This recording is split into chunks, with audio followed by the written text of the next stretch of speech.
May naisip po kung gagawin natin habang hinihintay natin si Lanono at Cecil. Simple activity lang naman. Anong activity? Di ba po, sabi ni Doc, makakatulong po sa inyo yung reminisce therapy para mag-improve yung memory nyo. Madali na naman po yung gagawin natin. May ipapakita lang sa inyong bagay, tapos susubukan nyo lang mong alalahanin kung ano yung significance nun sa inyo. Ready na ba kayo? Okay. Sige po. Ito la. Titigan niyo pong maigi. Ano po yung naaalala niyo?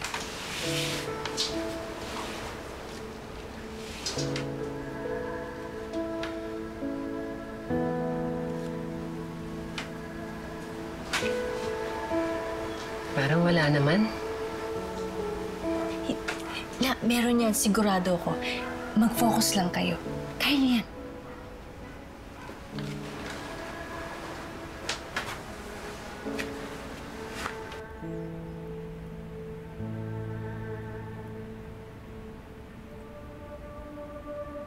Ulalo kayo dyan! Suki, dadagdagan ko order mo!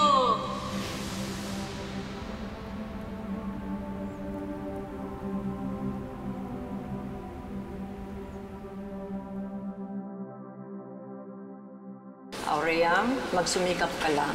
Huwag mong susukuan lahat ng binabato ng buhay sa'yo. Matutupad mo ang mga pangarap mo. Sana nga po. Sana nga. Maniwala ka sa akin. Sana pagbalik ko, matikman ko ulit ang masarap mong bulalo, ha? At sana, natupad mo na rin ang pangarap mo. Salamat, Ima. Habang buhay ko pong tatanawin ng utang na loob to sa inyo. Sana dumating po balang araw yung pagkakataon. Makaganti po ako sa inyo. Sa mga kapatid yung pinakita. Salamat. Ina. Bumalik na sa akin ang lahat.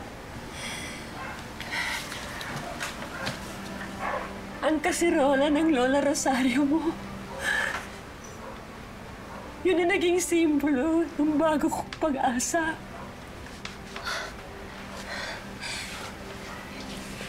Very good la. Naalala ko din kung paano ko sinimulan ang kauna-unahang restaurant, ang Aureas.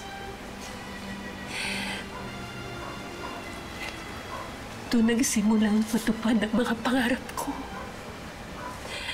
Ipinuhos ko ang lahat para maitaguyod ko ang restaurant na yun. At marami pa pong sumunod na iba. Naging successful po kayo. Pero sa lahat ng restaurant ko, ang Aureas ang pinakamahal ko.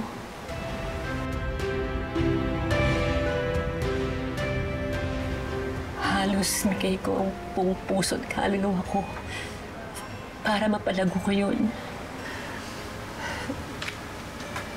Yun ang naging foundation ng legacy ko. Inialay ko yun sa buong pamilya ko.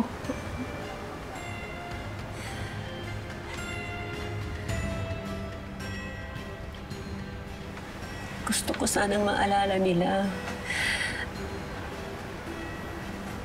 kahit na ano pa man ang nangyari, hangad ko pa rin na mabuo ang pamilya namin na magkapagsimula kaming uli.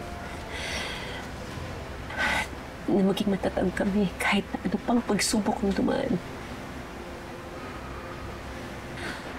Katulad ng kwento ko na pagtataguyod ko sa Aureas. Sana maging ganun din kami ng mga apo ko. Ganun din sana mangyari sa amin.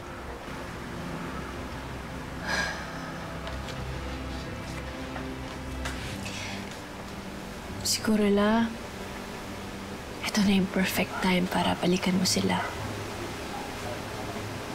Siguro, nakapag-isip-isip na sila na gusto ka na nilang makasama. Hindi naman ang hangad ko, Ina. Sana bumalik na ang buong pamilya namin. At mabuo na kami ulit.